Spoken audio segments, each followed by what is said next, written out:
And Donald Trump is in Israel to talk about the deal he got Israel and Hamas to agree to. And after so many years of unceasing war and endless danger, today the skies are calm, the guns are silent, the sirens are still, and the sun rises on a holy land that is finally at peace, a land and a region that will live, God willing, in peace for all eternity. Trump said he could not have done this without the help of Secretary of State Marco Rubio. Marco will go down, I mean this, as the greatest Secretary of State in the history of the United States. I believe that. I believe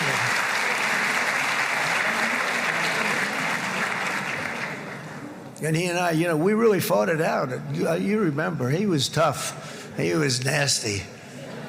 And now I'm saying he's going to go down as the greatest. He will.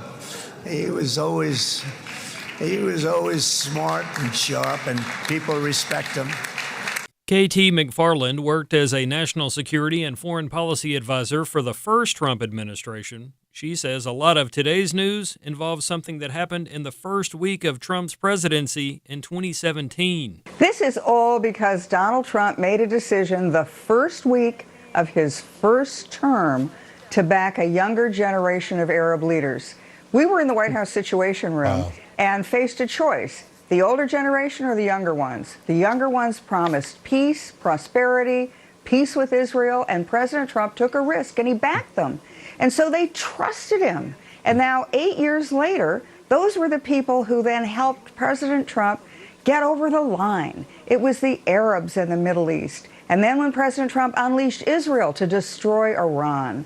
And today, Hamas is isolated and alone. No financial backers, no political backers, no diplomatic backers. For more on President Trump and the agreement between Israel and Hamas, visit our website, afn.net. Early voting is underway in Minneapolis and the hotly contested mayoral race. Here's Fox's Jeff Manasso. There are over a dozen registered candidates challenging two-term incumbent Minneapolis Mayor Democrat Jacob Frey. We will stand with each and every one of you to make sure that Minneapolis is a place we are proud to call home. He squared off last week with his main opponents, including Jazz Hampton. I know the potential of this city, and I'm so excited to be the mayor that ensures that we're living up. Dwayne Davis. We can be the city that we know we can be, the city of the great Hubert Humphrey. And Omar Fateh. We also got to build the front line of defense against a hostile federal government. The mayor's challengers hoping to use the city's ranked choice voting system to deny him a third term on November 4th. Well, the race for Attorney General in Virginia may impact the race for governor in the state. Fox's Jessica Rosenthal explains. Last week was the only debate between the Virginia candidates for governor, and the most heated moment came when Democrat Abigail Spanberger was asked if she would withdraw her support for the Democratic Attorney General candidate Jay Jones, whose old text messages revealed he wished violence upon a Republican colleague and his children. It's up to every voter to make their own individual decision. I am running for governor. I am accountable for the words that I say, for the acts that I take, for the policies that I have put out. Her Republican opponent, the current Lieutenant Governor Winsome Earl Sears, was asked about President Trump's recent comments that he does not wish well for his opponents. Sears said it's not comparable, as the president didn't advocate for murder. In final news, AstraZeneca has agreed to lower prescription drug costs for Medicaid under a deal announced with the Trump administration. The agreement involves AstraZeneca offering most favored nation pricing, matching the lowest prices in other developed nations. This follows a similar deal by Pfizer that Trump announced last month. AstraZeneca also announced a $4.5 billion investment in a new manufacturing plant in Virginia, part of a $50 billion U.S. investment plan by the year 2030. Find more news on afn.net. Like us on Facebook, follow us on X, and subscribe to our free daily email news briefs on afn.net. Thanks for listening. This is Ed Vitagliano, and I want to thank everyone who donated during our recent Share-a-thon. You have once again contributed enough for this ministry to continue in all our efforts and to share the truth and love of Jesus Christ. Our ministry is completely dependent on the grace of God, which comes to us in the form of donations from like-minded partners. We appreciate your sacrificial giving. Thanks again for supporting American Family Radio during our Yes He Can Share-a-thon. Welcome to Today's Issues. Join us for the next hour as we offer a Christian response to the issues of the day. Here's your host, Ed Vitagliano. And welcome to today's issues. Ed Vitagliano sitting in for Tim Wildmon this week. I'm joined in studio by Fred Jackson. Good morning, Fred. Good morning to you. Tony Vitagliano. Good morning to you. Good to be back. In studio. Morning. And then Chris Woodward. Chris, good morning to you. Happy Monday. Good morning. October 13th, it is Columbus Day. If there are communities that still celebrate it, I do. The Italians do. I personally celebrate it. I had some pasta last night to celebrate Columbus Day. It's also Canadian Thanksgiving. And That's right. Thank you, Tony. Yeah. So, Fred, go ahead. Just steal the thunder. Just take the emphasis off. Well, Christopher Columbus, let's put it on you. Yeah, that's right. The turkeys from Canada. It's, I've been asked before, so what do you do for Thanksgiving in Canada? And I just pretty much what you do here in the United States. You have lots to eat. Yeah. And, if there's a sporting event on, you can. The Blue Jays are doing quite well. Yes. I understand. That's right. So, no, it's is it a day off like we have almost every place is absolutely. closed? Yeah, everything is shut down. Now, here in Columbus Day, it's coming in this morning. I had as much traffic as usual. Yeah. But up there, pretty well everything shuts down, and folks just get together. Of course, history of Thanksgiving and crops coming in and that sort of thing. In Canada, by now, most of the crops are off the field. Yeah. So it truly is. And when I was growing up, they used to decorate the church. Really? They would have pumpkins and they would have vegetables and preservatives at the front of the church just to celebrate God's provision. Preservatives? Before they started burning them down. Unfortunately. In Canada. Yeah. You mean like jam preserves? Okay. That sort of thing. So, it was that's what it was like when I was growing up. Right. And but it's the same. It's a day off, family time, lots of eating, and yes, turkey. And it's always on a Monday? Always on a Monday. Or is it the day of the month? Always on a Monday. Okay, kind of like here, it's always on a Thursday. Because Canadians like their long weekend. Hey, well, I listen. I'm with them on that. Nothing better than a long weekend. What do Italians do? We'll come back to Columbus Day. What do Italians do to celebrate Columbus Day? Nothing. Now, I say nothing. In most big cities with large Italian populations, Boston, New York, Chicago, probably, they have parades. Yeah, they used to. It's been a long time since I've lived up in New England, so I don't know what they still do up there, but. Especially the Catholic churches would have, celebrations. And so it's not like a Thanksgiving thing, but it's probably similar to St. Patrick's Day for Italians, only it's not quite as elaborate as St. Patty's Day. So anyway, happy Columbus Day for those of you who, you don't have to be Italian to celebrate the Western Europe's discovery of the New World, and for all those who are Canadians, for all our many listeners up in Canada. From the Italians, you're welcome. Yes, that's right. Actually, there's about 1 million Canadians, I'm told, living here in the United States. 1 million? Yes. All right. Yeah. Legally? Yeah. We're going to take over. Well, just as long as you don't vote like they vote up in Canada. That's for sure. I generally speaking, I like Canadians. I do wonder if let's just say Canada did become the 51st state, what would we do about Thanksgiving? Like, are they gonna? Fun fact: Canadians do it at a different time. Yeah. Well, it's actually federal law that it's on a Thursday in November, so that would be kind of awkward. What do you mean if you don't believe in what the president's trying to do here? Well, if we were to allow them to become part of these United States of America, I think it's a mistake on America's part to think that Congress is not going to get involved and mess it up, because there's no way they're going to let one gigantic country be one state. They're going to find a way to get senators all over the place. There would be one Thanksgiving, no more two Thanksgivings. Yeah. Chris, I think you are absolutely overthinking this. Well, actually, there's a special. It's several years ago, but it's called "How the States Got Their Shapes," and it talks about on the History Channel on how various states used to be bigger. For example, the Republic of Texas was gigantic, and then Congress gets involved and they basically break it down. And Congress, the federal government, is the reason why states are as small as they are now, because back in the day they used to be bigger. And government found a way to mess it up by saying, hey, we can make you a state, and then we'll get more senators and more representatives and leave it to the federal government. So they actually have history now on the History Channel? When they're not talking about the JFK assassination. Typically aliens. And, I'm not saying it's aliens, but it's aliens. That guy with the hair. Oh, yeah, the hair. That's a Greek guy. I forget his name. But all right. As Tim would say, we better rein there is other news today. We better rein this in. All right, Chris, get us started. I have 95 clips, and my goal is to play 94. Okay. The president, Donald Trump, is in Egypt right now for talks on and some ceremonial things in the way of his agreement that Israel and Hamas have agreed to, where they're going to end their fighting with one another and return some hostages. And granted, this is just phase one of a 20-point plan, but the president is in Egypt today to continue pushing this. Prior to his arrival in Egypt, he actually spoke at the Israeli Knessett, which is basically the Capitol building or parliament building of Israel.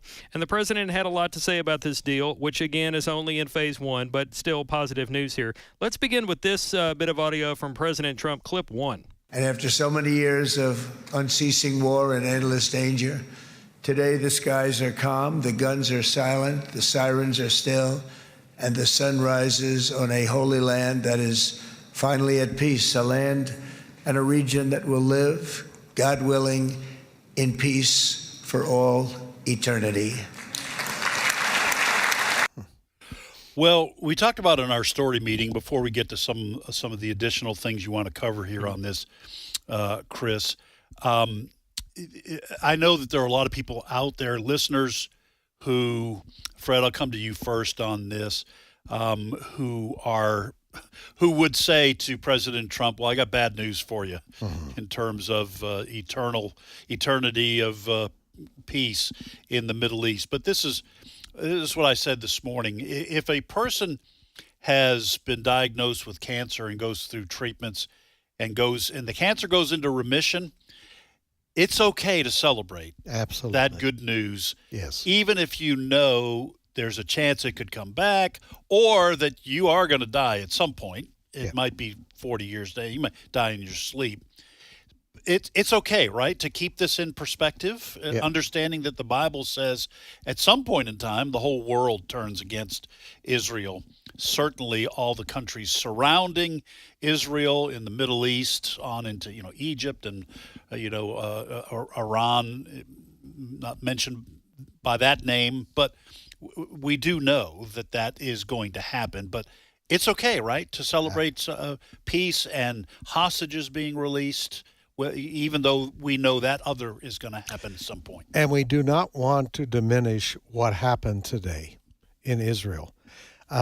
We can rejoice with the families who have seen their loved ones who have been held captive. There are 20 living hostages.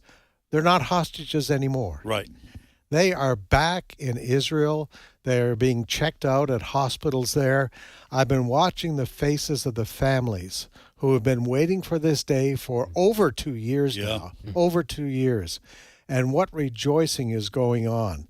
So we can celebrate that today. And, as Chris has mentioned, you had mentioned there's 19 other phases to this peace plan. Right. But it is a great day. So, let's get together with the families that are getting their loved ones back alive. Now, there are other families that are waiting for the remains of loved ones who have passed away, been murdered probably by the Hamas terrorists over the last 2 years. Be praying for them, because it is going to take some time, because the remains of those loved ones, some of them, they can't find them. Right. If you've seen pictures of Gaza lately, you've seen all those buildings collapsed. It's going to take some time. But, President Trump deserves some credit for this. He has been able to bring together some countries that you would never think would go along. I mean, when we talk about Qatar or Qatar, however we want to pronounce it, that's been the home of Hamas leaders during this whole time. But he's been able to bring them into the fold. He's been able to bring Turkey into the fold, which has no love for Israel. So credits to him also for being able to bring that together, even if it just means getting those hostages home. That's worth celebrating. Now, he just arrived in Egypt about a half hour ago, and they're going to have a formal signing ceremony. You'll see lots of this, pictures of this, and TV programs about this. But the news there is going to be, okay, let's move on to the second part of this, is who's going to rebuild Gaza. And so a lot of those countries are represented there. They've got to nail down, Hamas has got to lay down its arms. That's part of this package Because they cannot politically be in control any longer. That's part of this peace plan. That is correct. In fact, Israel doesn't want anybody from the West Bank involved with this government or commission that's going to run this. And then the rebuilding process. Now, the president did mention, it was a scripted speech, the guns are silent. Well, they weren't. In Gaza this morning, and it wasn't Israel and Hamas firing at each other. They have militia groups inside of Gaza. There are factions. There are factions, and they're shooting at each other. So that's going on. Listen, it's a place of unrest. It has been for centuries, Gaza. It's mentioned in Scripture. That's where the Philistines hung out. And so that's this. The tensions of the Middle East are not going to go away, folks. But as you say, let's celebrate the release of these hostages today. Well, and be praying also for those who are home. The people who lived, the hostages that lived through the last 2 years plus and are going home, still endured tremendous abuse. And so be praying for them as well. Chris, what else you got on what's going on here? Well, in addition to talking up this deal that his administration has gotten from Israel and Hamas, President Trump took a moment to thank somebody that he once ran against, who's now part of his team, for helping all this become possible here, and that person is Secretary of State Marco Rubio. Clip 2. And I have a prediction that Marco will go down, I mean this, as the greatest Secretary of State in the history of the United States. I believe that. I believe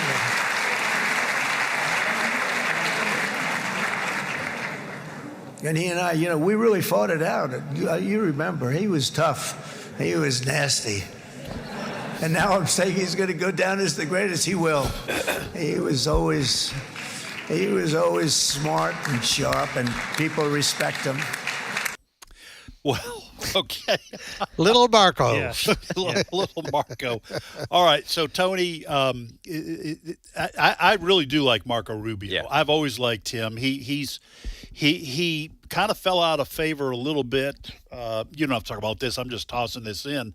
Maybe even in 2016, fell out a little bit with some of the more conservative wing of the Republican Party, because he was part of, I think, what they called the Gang of Eight with regards to immigration.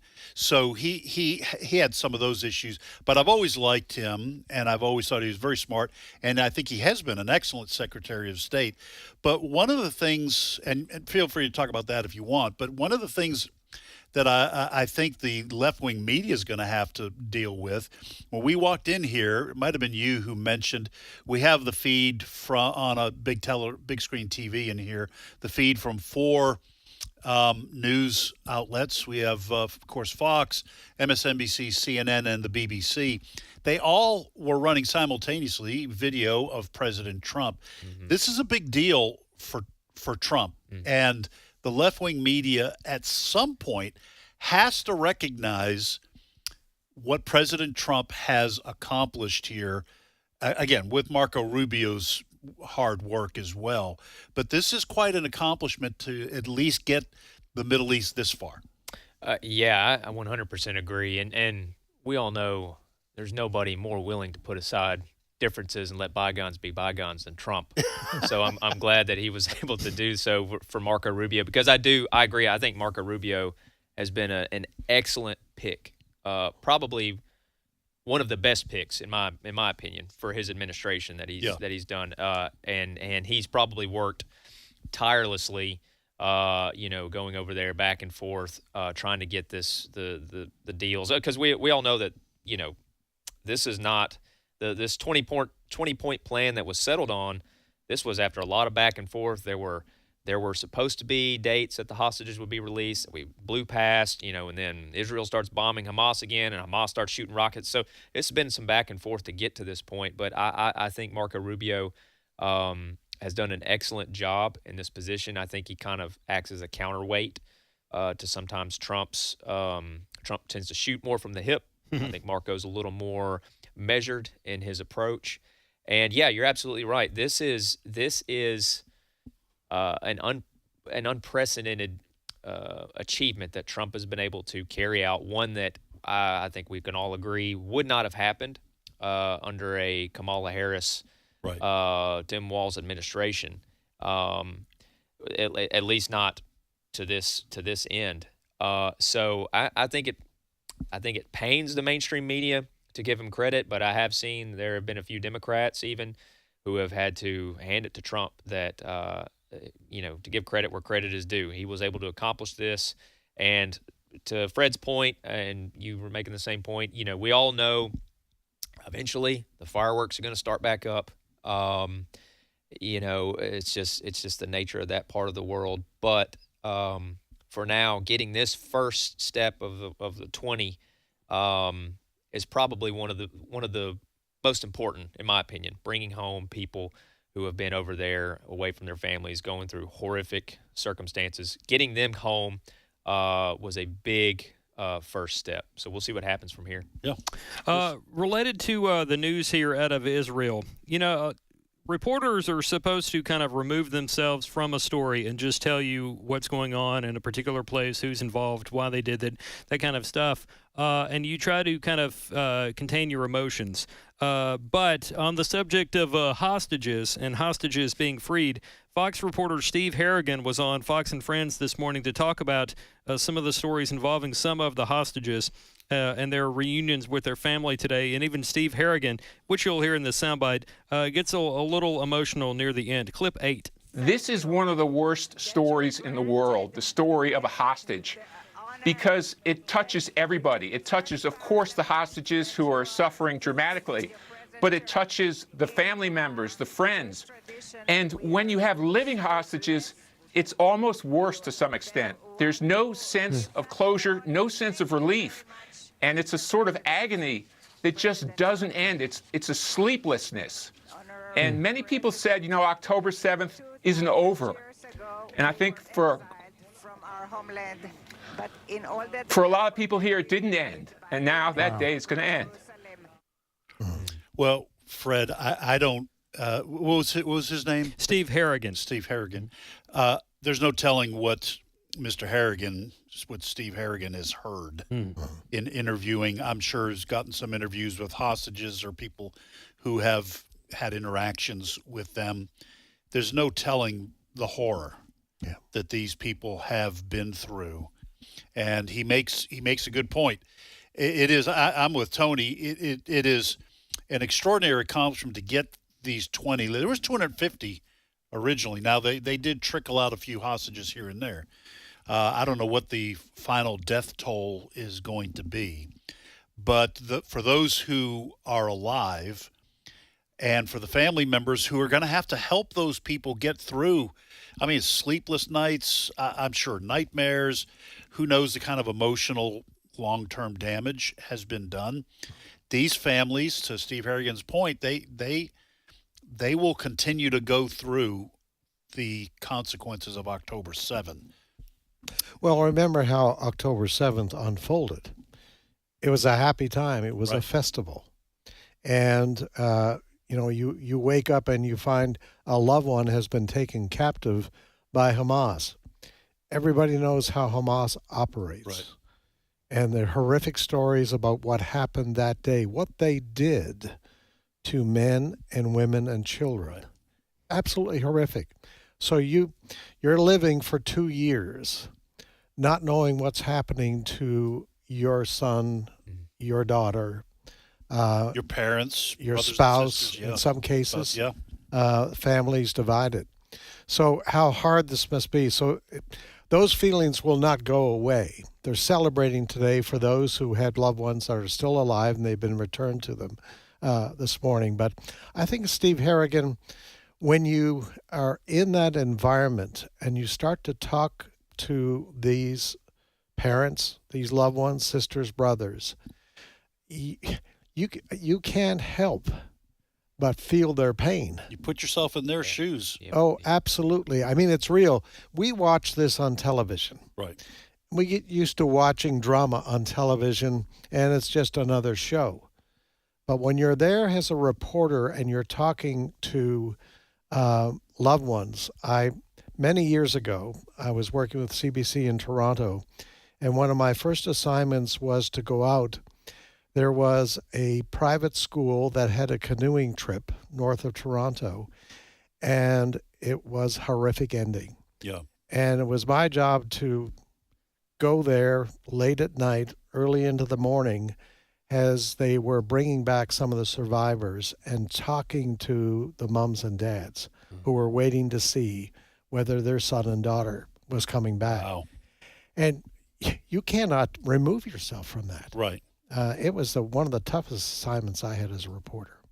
Well, and remember, Hamas, they released videos of that day. They're proud of what they're doing. Yeah. That October 7th, Tony, we all got to see. I mean, if people wanted to see. Yeah. The world could see what Hamas had done to people.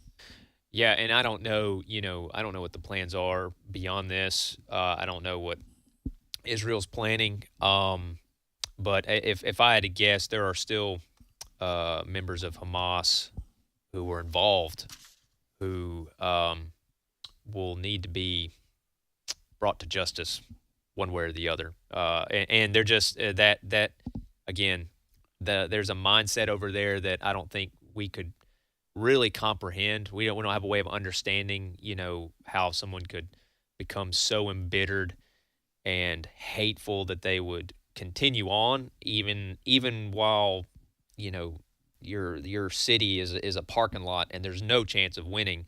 They're still, so hateful that they're going to carry on. But what end that comes to, we'll have to see, because there are people who were, like I said, involved in those horrific crimes, who are still walking around, and I don't think the Israeli military, the IDF, this Benjamin Netanyahu, or the Mossad. I think or the Mossad. I think there's still a score to settle to a degree. Yeah. So. Chris? Well, let's finish up with one. Okay. Hold that thought. Hold that thought. We will come back. We're going to take a short break. We'll do it live. Steve Jordahl, by the way, is going to be on at obviously 11:05. He is going to cover some issues related, I think, to Charlie Kirk, some things that have kind of cropped up. But during his segment, he's also going to play some audio of a really amazing story of what happened in a prison in Mississippi and how the gospel has prevailed in that environment. You don't want to miss that or any of the news that Steve brings. But anyway, that's coming up at 11:05. We're going to take a short break. We will come right back. You're listening to Today's Issues on American Family Radio.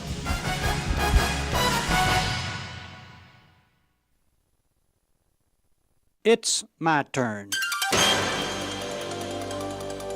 Here is your host for My Turn, Don Wildmon.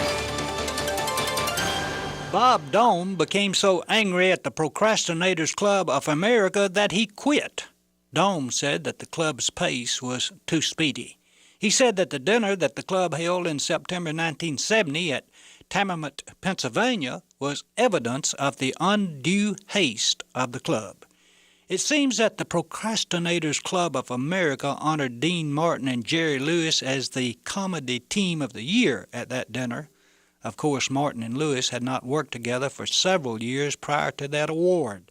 And to add to Dom's dissatisfaction, there's the club's visit to the Whitechapel Bell Foundry, which was scheduled for October.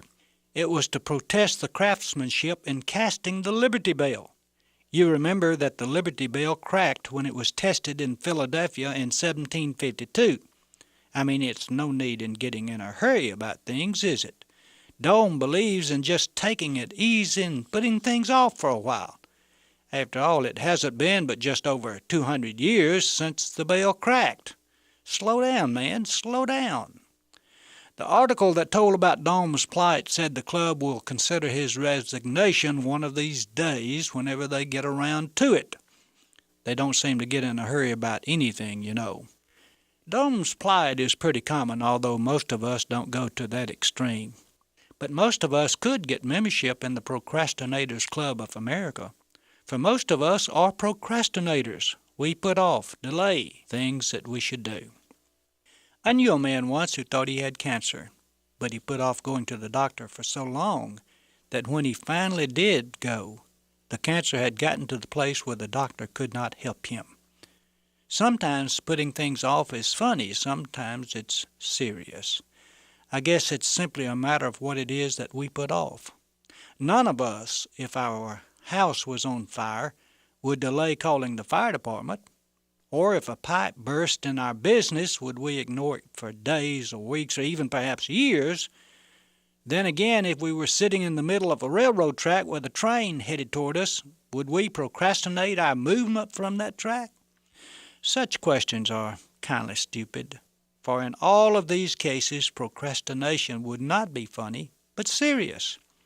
And yet many of us do procrastinate in matters just as serious. We decide we have plenty of time to get squared away on this thing called eternal life, so we're in no hurry to take a serious look at it. After all, haven't we the rest of our life to look into the matter? I read a story once about such a person. He was a very successful farmer, and his crops were so great that he was planning on building bigger barns and then enjoying the material benefits of life. Like so many of us, he had plenty of time to consider eternity. But the story ended with the Creator saying to him after he had made plans for bigger barns, "Fool, this night your soul is required of you." Procrastination cost him dearly. It usually does in serious matters. And about Dom's resignation from the club has said that it'll not be any hurry to study it. After all, Dome hasn't applied for membership yet. This has been My Turn with Don Wildmon, a production of the American Family Association. For he has rescued us from the dominion of darkness and brought us into the kingdom of the Son he loves. Colossians 1, verse 13. American Family Radio. This is today's issues. Email your comments to comments@afr.net. Past broadcasts of today's issues are available for listening and viewing in the archive at afr.net.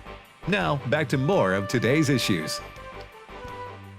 And welcome back to today's issues. Ed Vitagliano sitting in for Tim Wildman this week, joined in studio by Fred Jackson, Tony Vitagliano, and Chris Woodward. Go ahead, Chris. Well, the clip I was going to play a second ago, and then we could move on to some other topics that do need our attention. But the clip I was going to play is various people were watching President Donald Trump speak in Israel. They were hearing people sing the praises of the administration and America for playing a role in this agreement between Israel and Hamas. And a lot of people are just they're proud of where they're from. And one example of that is a lady named Rebecca Heinrichs. She's with the Hudson Institute, and she had this to say on Fox, clip 7. Well, it's nothing short of a miracle. I mean, you don't negotiate with a terrorist organization like Hamas. You have to put pressure on these other countries outside who had been supporting Hamas. That's exactly what President Trump did. And he did it by completely backing and supporting and having solidarity with Israel. And it's amazing. The statecraft here is amazing that it brought us to this point. Of course, we're still grieving with those who have only the deceased who are coming home. There's no living women hostages. They're all dead. But these are men and sons and brothers who are coming home. It's amazing. And I'm proud to be an American. I think we all should be. Fred, I didn't know that there were no women alive amongst the hostages. Is that what I just heard her say? Yes. The 20 that were released this morning were all men. Now, I think some women have been released over the last couple of years. Okay. But the stories that have come out about how they were treated, and even during the October 7th, 2023, some of the images caught by Hamas that were videotaping their horrors. It's just, we can't talk about it on the air. Right. No, but I'm sure a lot of our audience have heard that. During the break, we were talking about, we hadn't mentioned yet, part of Israel's concession to get this deal, they had to give up a bunch of Islamic terrorists, 250 of which had been convicted of horrible crimes. Another 1,700 that have been captured during the last 2 years. So they had to, for every live hostage that was released this morning, they had to give up 100. Wow. Islamic terrorists. And Tony and I were talking, those Islamic terrorists, because of their worldview and their thinking, they're not going to go away and open up an ice cream stand. Right. They're not going to be selling falafels, no, on a street corner. No. Well, that's why this story, and we kind of got into this earlier on, this story of the tension and the war between the Jewish people there and the Islamic terrorists is not over, folks. It's not. Well, and I think to Rebecca Heinrich's point that she was making, that's why it was smart for President Trump and Marco Rubio and his administration to go to these. You have to go to these other countries who have been funding Hamas. Some of them have been. And you have to get them to tell Hamas, all right, you're going to make these concessions. Because to me, they are the zealots that take the marching orders from their leaders in, to the north, and Hezbollah and Iran and even Qatar to an extent. They are just the zealots, who are the foot soldiers who carry out the attacks. You have to go to the people who are really in charge of them, or who can give the orders, that they'll follow. Because, like to Fred's point that he mentioned, you really can't negotiate directly with Hamas. There's no willingness in their minds to give up anything to the Jews or to Israel or to any other infidel, because they're carrying out their God's right. holy war. So, well, and also I do want to make mention of the point, something you said before the break, Tony, and that is that the election of Donald Trump in 24 changed the dynamics of what could happen in the Middle East, what was possible following the October 7 attack, because Trump, for the most part, had Netanyahu's back, had Israel's back. And as was it Heinrich, what she said was that Trump and the U.S. remained in solidarity with Israel, even while the rest of the world was pummeling Israel for what it was doing in trying to defeat Hamas in Gaza. If Kamala Harris had been elected, none of that happens, because Israel would have come under tremendous pressure from a Kamala Harris administration, and the U.S., I'm afraid, would have joined the rest of the world in telling Israel, you can't do this. Right. And then Hamas would have been under no obligation, because none of these other countries would have pressured Hamas. That's right. Because they would have felt like the United States is on the side of, maybe not on the side of Hamas, but on the side of, quote unquote, the Palestinian,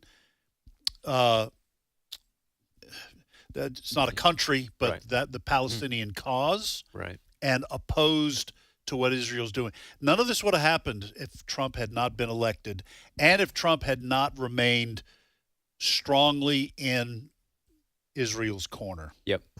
So, folks, when you talk about God being in charge, all right, this is yet another reason why the election of Donald Trump in 2024 was extremely important. Yep. Not just for the United States going forward, but also Israel going forward. So. All right, Chris, you got anything else on this, or you going to move on? I'm going to move on. All right. Because we need to, in addition to praying for the president to have wisdom on this area and many others, and to pray for the peace of Jerusalem, we also need to pray for peace and stability in these United States of America. And I say that because here in Mississippi, in our backyard, at least 9 people were killed in separate shootings as Mississippi schools celebrated homecoming. 6 of the 9 people died in the downtown area of a small town called Leland, Mississippi, which is northwest of Jackson, north of Vicksburg. It's located along the Mississippi River here in the great state of Mississippi. And unfortunately, just a terrible situation here. Shootings occurring, and people are dying, at least 6 again. And it's a terrible situation. It's terrible if one person dies. But we had several shootings in different parts of the state. I'm looking at an NBC article. Again, 6 people dead in Leland. On the east side of the state, we had a pregnant woman that was shot and killed. Just terrible things here that we don't wish on anybody, happening not very far from where we're sitting. Now, the Leland, Mississippi shooting, there was when I read over the weekend, there was 20 people actually shot. Yes, yeah. 6 have died. At the time, earlier in the weekend, I think 4 were dead, but there were a sizable number, 4 to 6, who were in critical condition. Obviously, 2 of those people have died. Any idea what was this? Was this a shootout between gangs, or what? Any idea on why this happened? This was at a party or something after the homecoming At a game? homecoming dance. Yeah, I think they're still investigating and looking for a cause. The fact that it's at a homecoming dance, it could be some people got into an altercation about some things going on. You could probably look this story up and find some different ideas as to what the cause was, but I don't think there's one been arrest actual, so far. Is that what the news that I'm is? aware of. Okay. Terrible look, situation. This is what we were talking about, and obviously not to the same extent as these hostages. But you let your kids go to a homecoming game and a dance. Right. You don't expect to have to wonder if they're coming home. Mm-hmm. This is just this is a terrible thing. And this kind of stuff happens in Chicago, in every Detroit. Weekend. Yeah, every weekend. Baltimore. It happens every weekend. Mm-hmm. And this is bad. It's a sign of societal decay. Yeah. And the country desperately needs Jesus. I'm not trying to oversimplify this. There are real things going on where people feel hopeless and they get involved in drugs or what have you. I'm not saying that isn't a part of it. People do make bad decisions. But the spiritual climate in our country is pretty cold in a lot of places, and societal decay results in these kinds of a waste of human life. And by waste, I mean these aren't young people who died in defense of their country, okay, where they're freely giving their lives for a cause greater than themselves. These are young people primarily caught up in someone else's acting out and disregard for the sanctity of human life. Yeah. It's a terrible thing. A similar situation again over the weekend in South Carolina, where at least 4 people were killed, 16 injured in a shooting at a bar in St. Helena Island, if I said that correctly. Some people say Helena, others say Helena. But 4 people killed, 16 injured, again in South Carolina at a bar shooting. This one occurred early Sunday morning at an establishment called Willie's Bar and Grill. All right. Sticking with crime here for a second, on Friday afternoon, the U.S. Attorney General Pam Bondi came out with other members of law enforcement to announce that an arrest had been made, this one involving a man in his 60s that the federal government says had been sending threatening letters to conservative podcaster Benny Johnson. And this person, according to Attorney General Pam Bondi, he didn't like Benny Johnson, much like people didn't like Charlie Kirk. Clip 10. He's a well-known media personality carrying a message very similar to Charlie's. The author of this letter made it very clear that he hated Benny because of his views, and he wanted Benny dead. So we aired that soundbite on Friday afternoon, and then I thought, who can I talk to get some reaction? Who knows Benny Johnson? And Jenna Ellis has had Benny Johnson on her radio programs a number of times. So here is what Jenna had to say when I called to ask her what she thought about this. Clip 11. Well, Benny has been a friend of mine, like Charlie was, for over a decade. I mean, these are very small circles of conservative leaders and influencers, and this absolutely has to stop. I'm really grateful that the DOJ, Pam Bondi, and President Trump are taking this very seriously, because no one anywhere, and especially in America, deserves to be targeted or threatened simply because of their viewpoint. So I'm really grateful that an arrest has been made this soon, and I hope that this serves as a deterrent for anyone who thinks that it is in any way appropriate to threaten someone just because of their viewpoint. So this was a 69-year-old man, I think you said in our story meeting in California. Tony, I'm going to come to you first. Now, there's probably a lot of our listeners who don't know who Benny Johnson is, just like a lot of them didn't really know who Charlie Kirk was. Charlie Kirk was probably more well-known than Benny Johnson. But these are people who have started off taking advantage of social media to get their viewpoints out. I've become more aware of Benny Johnson over the last, 6 months. He's kind of like Charlie, kind of rocketed up the ladder a little bit in terms of being well known to people who stay on social media, who listen to podcasts and that kind of thing. But these people are known by the left. And this was a person who Benny Johnson was threatened with murder. I'm not even going into the graphic detail that this guy allegedly used, promising to make Benny Johnson's wife and kids a widow and orphans. But this is I do want to say one thing before I toss it to you here, Tony. I want us to be careful. I do not want to say that everyone who's on the left is advocating this kind of violence, all right? But there is, I don't know what the percentage is, there is a percentage on the left that feels very comfortable with the idea of violence as a solution to the popularity of conservatives and Christians. Yeah, I'm not surprised at this at all. There just has not been in my opinion, there's just not been from across the aisle as much national outrage at the Charlie Kirk assassination as there should have been, in my opinion. Now, I know we've obviously there's been massive support. The ceremony for Charlie Kirk, had, I forget how many hundreds of thousands of people showed up for it, and there have been people who have decried it. But I just mean from across both sides of the political spectrum, there has just not been the outrage that there should have been. And as a result of that, you have people like this gentleman who allegedly still feel comfortable enough. Now, I don't know what this person's mental state is, but they obviously still feel like there is enough support and justification to continue issuing threats. So just like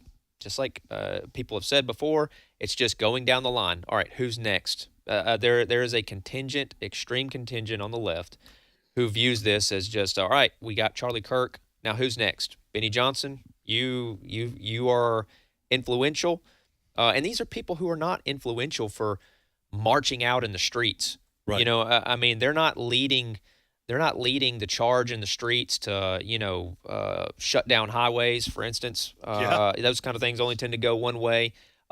They're just simply well known for expressing themselves through the liberty of the First Amendment and talking with people, interacting with people, even people who disagree with them. So they're not the personalities who are being targeted are not extremists. It just doesn't matter. If you are espousing beliefs that and ideas that the left disagrees with, you are villainized to the point of being called a Nazi and every other name in the book, and it just doesn't matter. And this is a result. Like I said, I'm not surprised that we will probably hear more of these stories as we go on until we reach the point where the DOJ finally starts hunting down some of these radical groups who have embedded themselves in our country, or there's enough national outrage and everybody just finally on both sides puts down the rhetoric. And I say both sides. I really mean the left side of the aisle. That's what I say when I say both sides. And decries this. So we have a pretty scary situation in Virginia right now. Yes, I didn't even mention that. Jay Jones. Right. He's running to be the top justice official for the state as a Democrat. Right. Mm-hmm. And he hasn't denied it, but he put out this on social media, I guess it was. I want to put a couple of bullets in the head of the former House Speaker there, and also to take out his family. And the party, the Democratic Party, you would think, here's a guy. He wants to be the next Attorney General. And you would think the Democratic Party would say, wait a minute. We can't allow this. You're not running on our ticket. You got to go. Yeah, you've got to go. But his Abigail Spanberger, who wants to be she wants to be the Democrat governor of Virginia. There was a debate last week. Yes, and I have this audio. Let me set this up because it involves more than just Abigail Spanberger. Now, Abigail Spanberger, the Democrat, had endorsed Jay Jones before these messages, these threats were made known. And by the way, he not only has not denied, talking about Jay Jones, he's not denied sending this out. He's admitted sending it out and has simply explained it away by saying, well, I think we can all agree. We've all texted. We've all sent stuff out on social media that we wish we hadn't. Yes. No, Jay Jones, you advocated for murdering a man and his family. Yes. That's not nobody here has done that. Yeah. So anyway, and that's Jay not Jones, protected. That's not threats like that are not protected by the First Amendment. Right. Very true. Yeah. So in this audio, you're going to hear a debate moderator ask Spanberger, will she still stand by her endorsement even after it's it's gone public that he threatened somebody? And then you're going to hear reaction to her non-answer from people like Fox's John Roberts, as well as Richmond radio personality Jeff Katz. Clip 12. As of now, you still endorse Jay Jones as Attorney General? I'm saying as of now, it's up to every voter to make their own individual decision. Boy, she could have been on Dancing with the Stars with that answer. She danced around the issue, but yes or no questions are normally answered by Abigail Spanberger with responses that contain a lot of words. None of those words, yes or no, however. I've only read about it. I had not heard the answer. That's ridiculous. And either Fred or Tony, either of you can jump in on this. The right answer is no. I withdraw my endorsement because what Jay Jones said has no place in our political life. Yes, and I will not stay on the Jay Jones team. And I think he should step down. You don't say every voter. Let me just give you one quick example. If Jay Jones had said, I don't like black people, I'm in favor of racism. Right. All right. If he had said something, I think women belong in the kitchen and they don't belong in the governor's mansion, you're not going to have Spanberger saying, I think every voter needs to make up their minds. Oh, we all know. Is it Sears who's running for governor? Winsome Sears. Winsome Sears. If she released an ad where she said, she's got her rifle and she's like, I've got the Democrats in my sights. Yeah. Yes. I mean, we all know that's political rhetoric, but there would be immediate calls. She's threatening violence. Immediate calls for her to disband her campaign. This is direct. This is what I'm talking about when I say until the left can start weeding this out and just cutting it out like it's an infection that you just have to get rid of, until they're willing to do that, you're going to have more of this. Well, until you have a mainstream media that's willing to hold the Democrats as accountable Yes. as they do the Republicans. Right. And I don't care if it was a Republican who said that, they need to be out. Yeah, absolutely. But the Democrats enjoy the cover of the mainstream media. Right. You know, we've talked about this story in Virginia, but I can assure you the mainstream media hardly is touching it. They're not touching it. They're just letting Jay Jones get away with this. They're letting Spanberger get away with, well, whatever way you want to vote, go ahead. Nobody was saying that. Sorry, I had the rookie mistake. I had my finger on the mute button halfway through my sentence.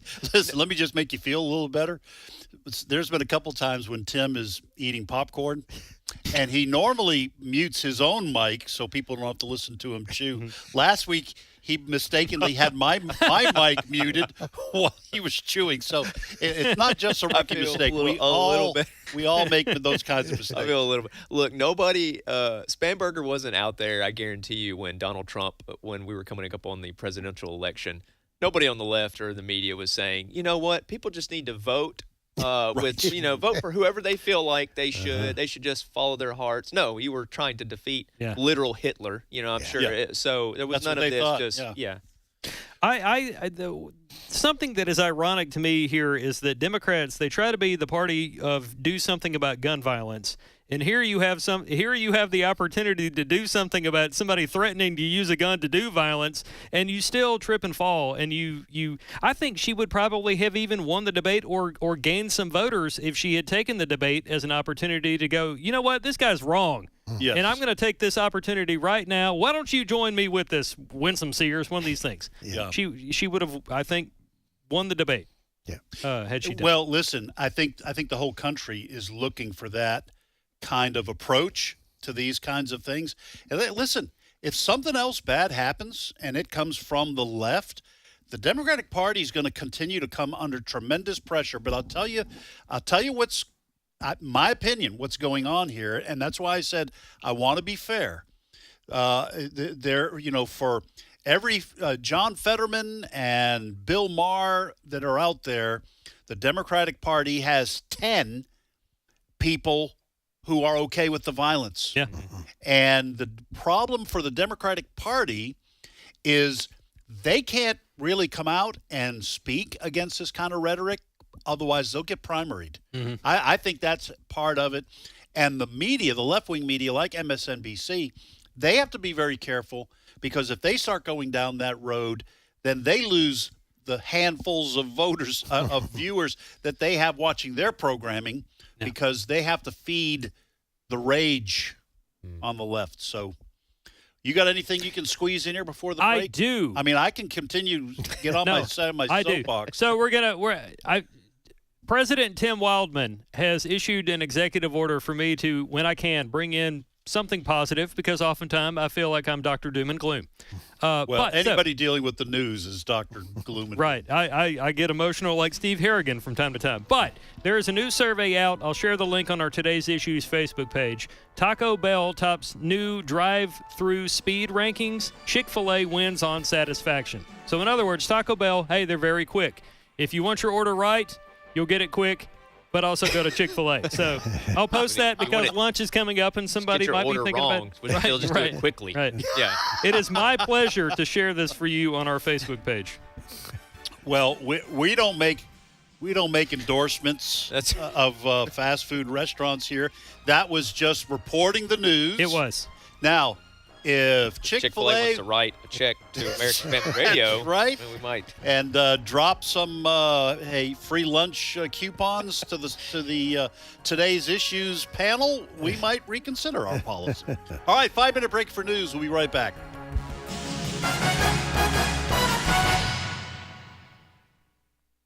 The views and opinions expressed in this broadcast may not necessarily reflect those of the American Family Association or American Family Radio. Faith, family, freedom. American Family Radio. How do you choose to stay informed? Sure, you can find all kinds of sources for information and commentary, but when you want them from a Christian perspective, turn to The Stand. Whether you choose to read the online blog or get the print version delivered to your mailbox, you can rest assured you'll receive factual news and biblically sound commentary. Find out more today at afa.net/thestand. This is American Family Radio, a listener-supported ministry of the American Family Association.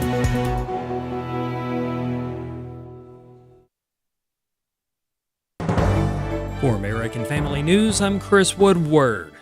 President Donald Trump has paid a visit to the Israeli Knesset to talk about his peace agreement between Israel and Hamas. Trump credited the Abraham Accords for bringing Middle Eastern countries to the table and for their work to get Hamas to stop fighting Israel. It's my firm hope and dream, frankly, that together the Abraham Accords will turn out to be everything that we thought they would.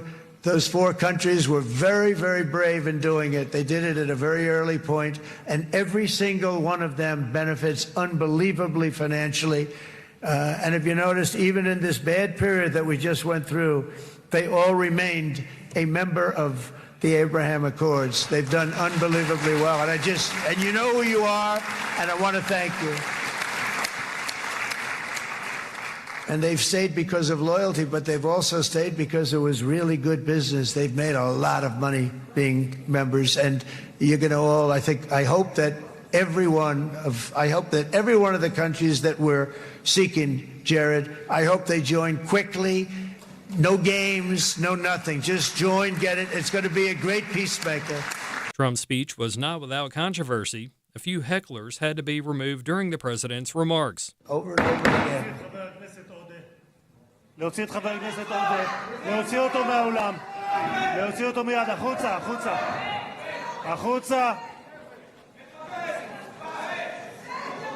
להוציא גם את חבר הכנסת כסיף, להוציא את חבר הכנסת כסיף מהאולם, להוציא אותו מיד.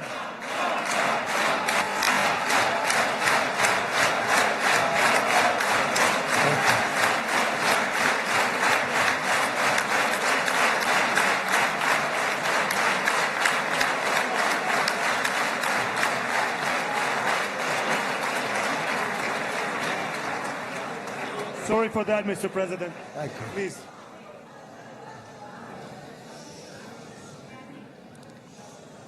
That was very efficient.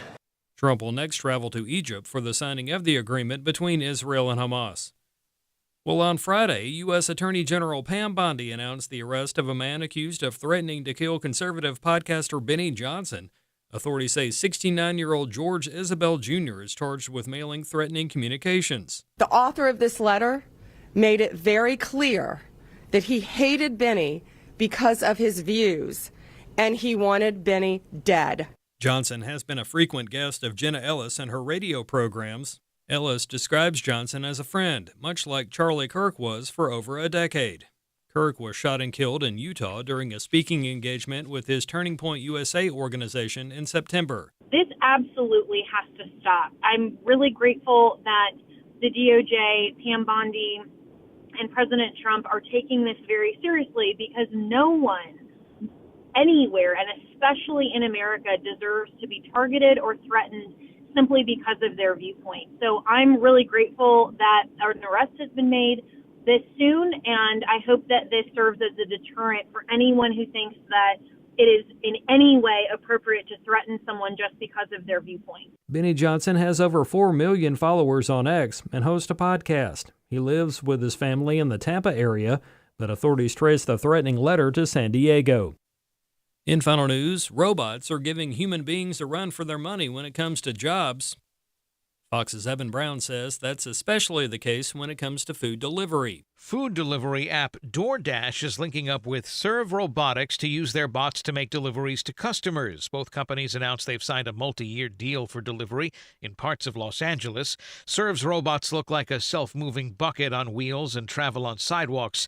Their robots, however, will actually be giving human gig workers a run for their money. Just like people who take gigs from different platforms, Serve robots will take delivery orders for both DoorDash and Uber Eats, even in the same cities.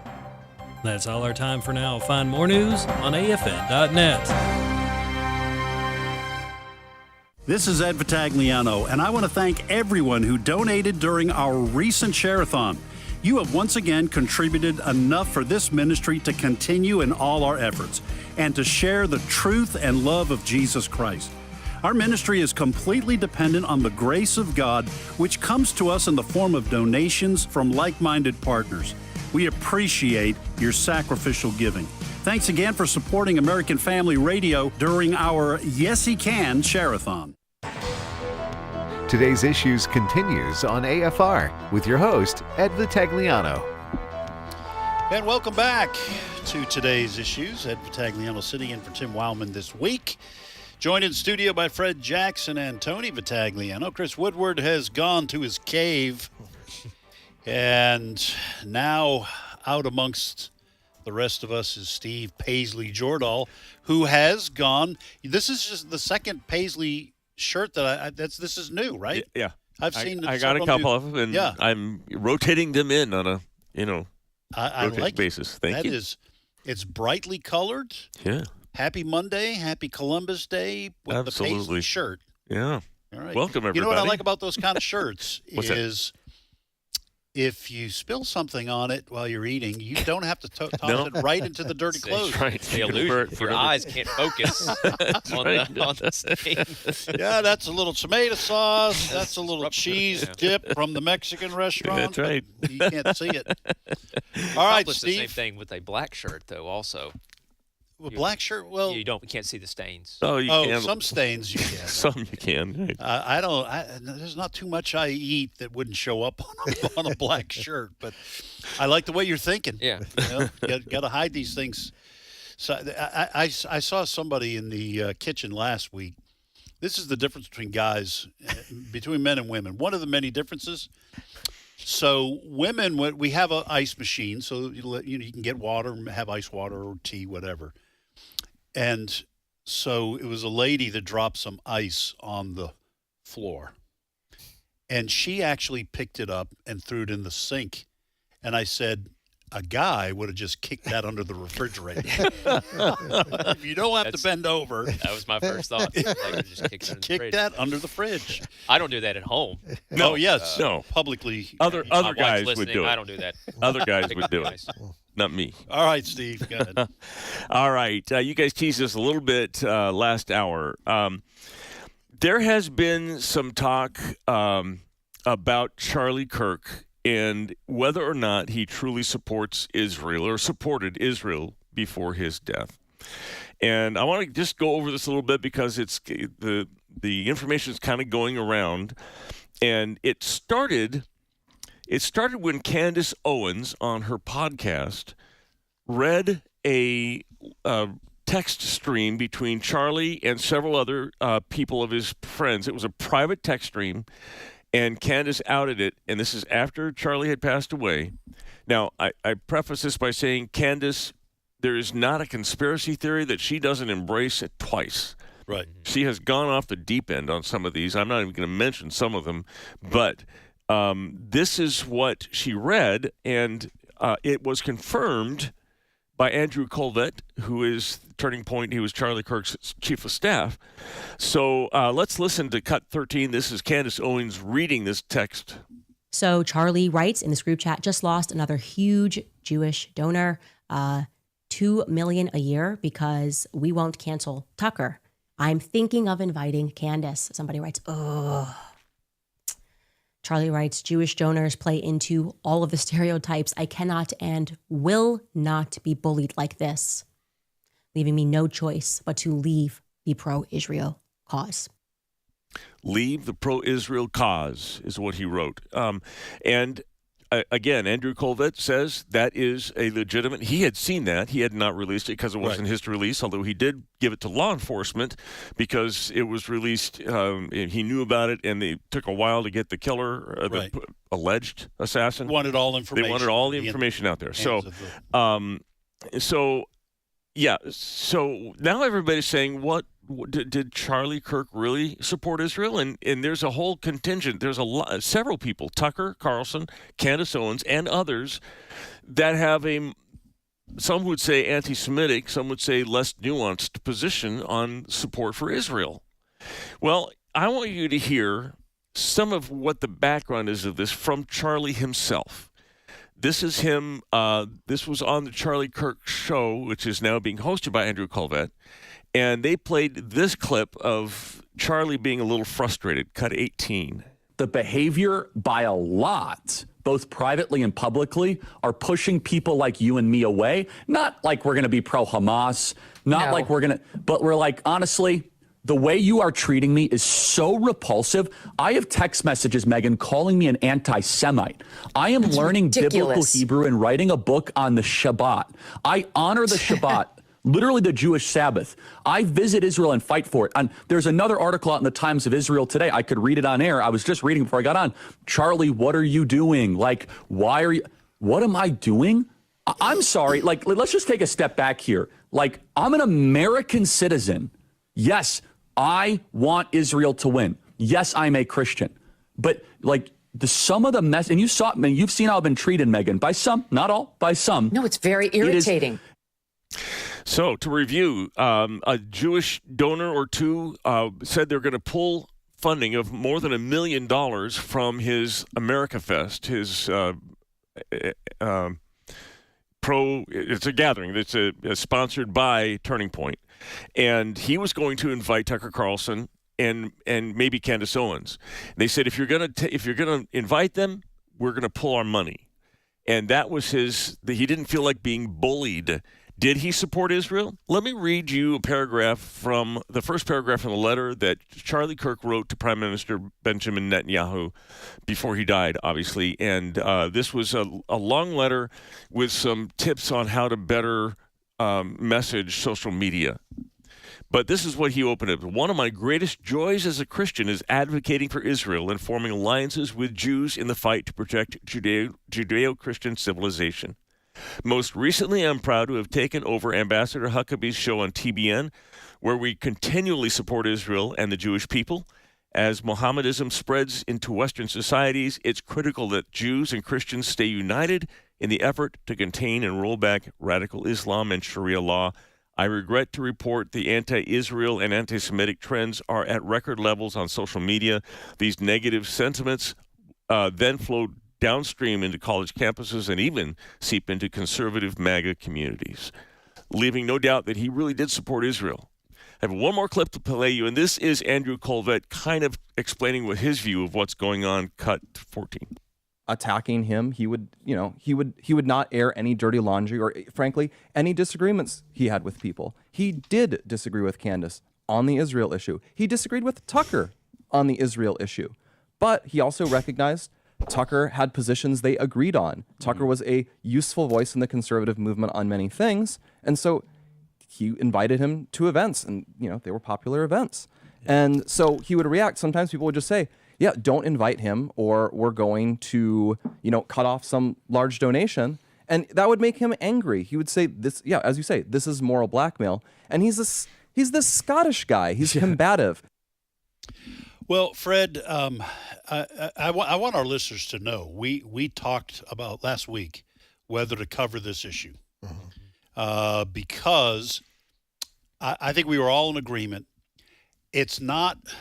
I don't like the idea of airing something that possibly puts words into Charlie's mouth or thoughts into his head when he can't defend himself. Right. The guy was murdered. He was assassinated.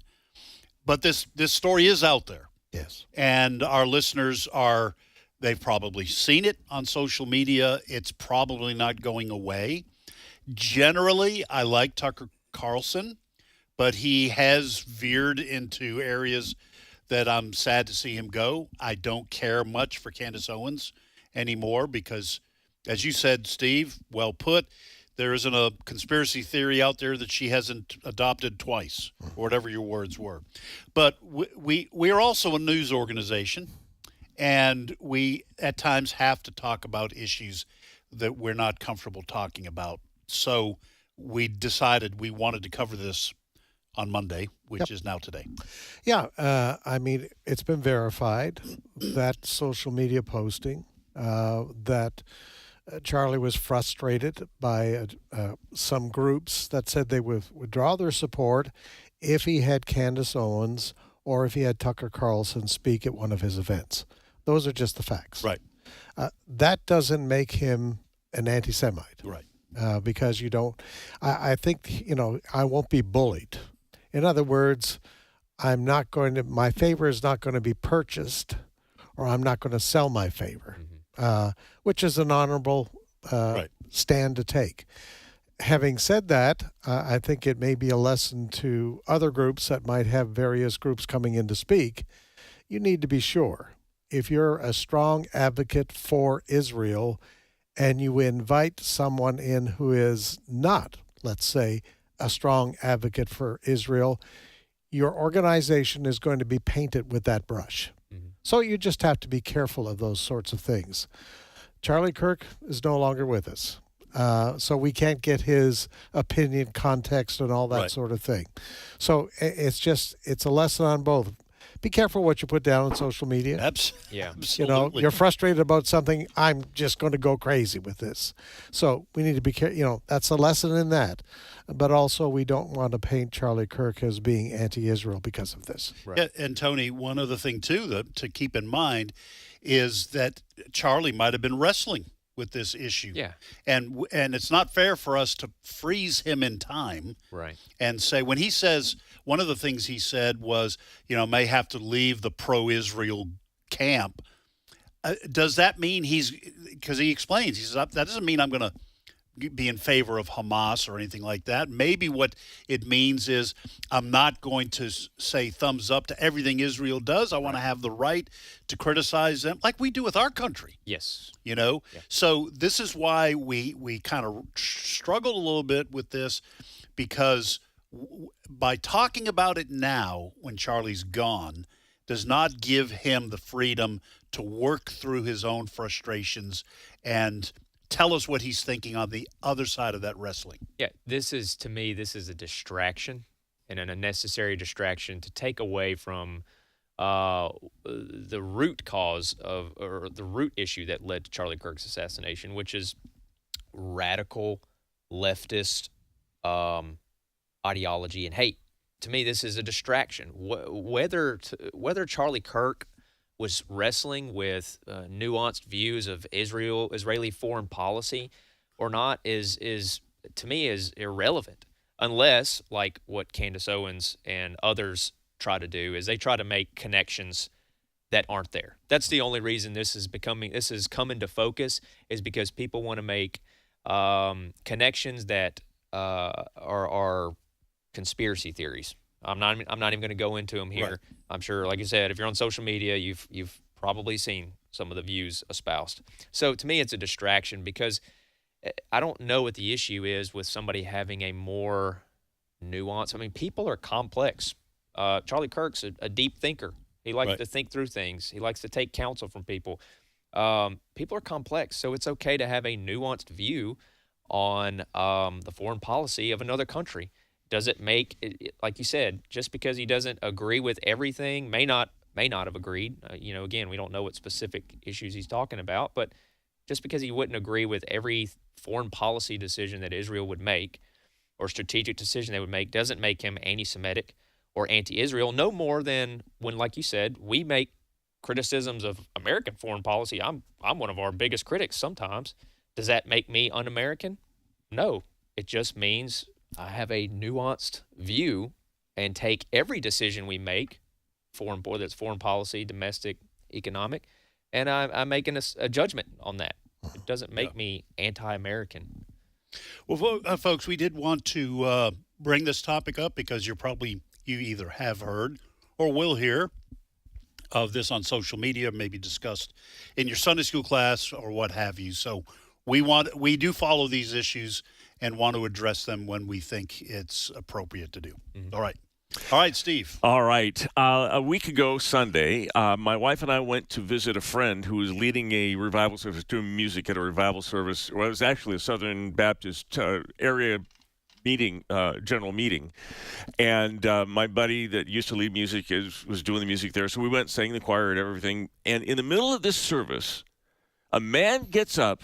They invite a guy to the stage, and he gets up, and he's wearing prison garb. And on the back of his shirt, it says MDOC convict. It says Mississippi Department of Corrections convict. And he gets up there and is introduced as Pastor Michael Knox, but he likes to be called Rip. And he has started a Southern Baptist church in the Marshall County Correctional Facility. I went to church with them last night, or yesterday. Was that just last night? Saturday night, 7:30, okay. Saturday night. And shout out to the men there at Marshall County Correctional Facility. They were so kind to us. A lot of them listened to AFR. And I got the story. I want to bring you the story of Pastor Rip and his church. It's just fascinating. First of all, how did he get the nickname Rip? I never asked him what he was in for and what he did. I was thinking, did he rip a guy's beating heart out of his chest or something? Right. No. Your mind went right there. I know it did. No. He's called Pastor Rip because it means really invested in people. And then I said, I want to be called Rip. Yeah. I want to be really invested. That's a good thing. He came to know Christ in prison. The story starts with him in lockdown, maximum lockdown. 1 hour a day he gets in sunshine. The rest of it is in a cell. And someone slipped a Bible into his cell. And the problem is that Rip doesn't read. He went all the way through high school, sitting in the front row, listening really well, doing as best he could on tests, and barely graduated, but could not read a word. Until God told him, open up the Bible. He says, God, I can't read. Open the Bible. But God, I can't read. Someone had introduced him to Christ. Open up the Bible. And he opened up the Bible, and he could read. I want you to hear this story from him. This is cut 15. I couldn't read. I was 32 years old. I couldn't read. What was it like the first time you pick up a Bible and all of a sudden you realize you could understand what's going on? What was that like? It was the most scariest thing because for the first time just opening it, knowing, it didn't take long for me to know. I was like, man, I closed it back as fast as I opened it. And I just knew I could read, and I was almost scared to open it again. I started trying to memorize verses. I did. I was writing them down, taking them out to the cage when I go for yard call, just in hopes if I can't read, I got something. I got what I... In case it goes away. Yeah, man, I was scared. Wow. First of all, that's something we all take for granted, being able to read the Bible, read God's Word. Right. So this sounds like this was a miraculous intervention. That's what he says it was, and yeah. Okay. And it wasn't the only one that he experienced there.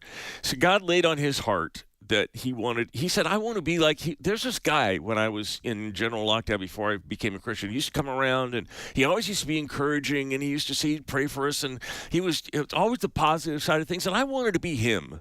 I didn't want to be the guy that got locked up. I wanted to be him. And so that started his journey. Someone Southern Baptist Seminary, New Orleans Southern Baptist Seminary has started a ministry with prisoners that will allow them to take classes and become like the full Master of Divinity classes. Rip hadn't had those, but he did run into one of them and led him to Christ. And God laid on his heart after he began to read. He says, I got to share this. I want to be influential on these men. I have a heart for men. I want to go back to maximum lockdown. I want to minister to the guys in where there. Where he was. You don't just walk into maximum lockdown. You can't get in there. And the reason he was in there in the first place was beating up on a guard. He wasn't going to do that again. Right. So how is he going to get back to where he wanted to go to minister to these people? Well, let's listen to how that happened. Cut 16. I was like, I want to go back to maximum lockdown. I got to. I was walking down the walk one day. The same walk, very walk you walk down. And the building, you can't even go in this place. You couldn't even go in there then. That's where I was locked down at. And I could hear him say, go in there. And I'm like, man, here we go. And I just felt the unction, so I walk in and step in the door and just stand still like a statue, thinking I'm fixing to go back to lockdown. Nobody said nothing. And I walked down that long corridor and I got to the tower where it's 3 officers. And they did not see me. They did not see me. And I just walk into maximum lockdown and I go talk to 3 men. Hey, how you doing? Lord love you. I will be back. I promise you. Then I ran out and left. And I kept coming back every day. And I started going to more and more cells. And then the warden called me one day. She was like, what are you doing in lockdown? I was like, just spreading the word of God. That's it. She was like, who told you could do it? I said, God. And she said, well, keep going. The bottom line is he was chosen now as pastor of the church, the Living Waters Baptist Church in the middle of Marshall County Correctional Facility. They have 90 members. They have about 150 maybe that attend regularly. They baptize people. He preaches. He preached a great sermon when we were there Saturday night. And it's a full, it was accepted full membership into the Lafayette Marshall County Baptist Association. Without, usually the church has to go through a 1-year period of, we'll see, right in. That's a great story. You know, during Share-a-thon, we often hear, and I've gotten letters from prisoners, how God is using American Family Radio to get the gospel into those facilities. And this is a great story, Steve. I'm glad you're bringing it to us because God is able. And bars and walls do not stop the gospel. Amen. Right. And, you know, listening to Rip, did Rip tell you how much time he has left inside? I didn't ask when he was getting out, but I asked what he was going to do when he did get out. Okay. And he says, I'm going to start a church on the outside, a street church. The very first thing I'm going to do, this is me now. He says, my brother has already offered me a job of remote detailing cars. Yeah. So he's going to be able to make a little bit of living, and then he's going to be a pastor in the street out there. And someone else will take over he's got deacons in this church. He's got elders in this church. Yeah. Someone else will take over his church inside. Well, you know, through his experience in the past, and we don't need to know all the details about that. Obviously, something happened that got him inside that prison. But God opened the door and has given him the heart to do this. And that's exciting. That really is. The Word of God, he so revered it and was so excited about it. He says, when I could read, all of a sudden, I could read the Word of God. God, it opened up. And how do I read this and apply it to my life? I need to know more.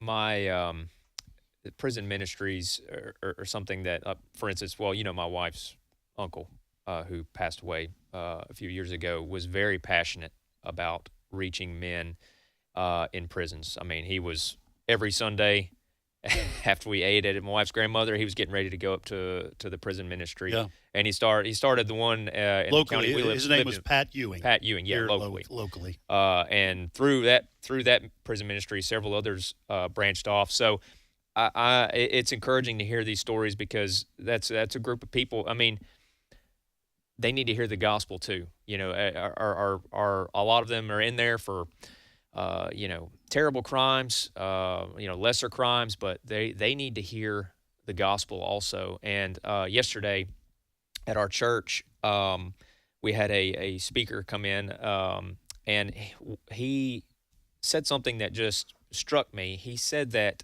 because we had a missionary, one of the missionaries our church supports, came up and spoke, and she was from the Netherlands, and she mentioned how it was just a tough culture to reach with the gospel. And he made the statement, he said, Jesus doesn't care about culture. Yep.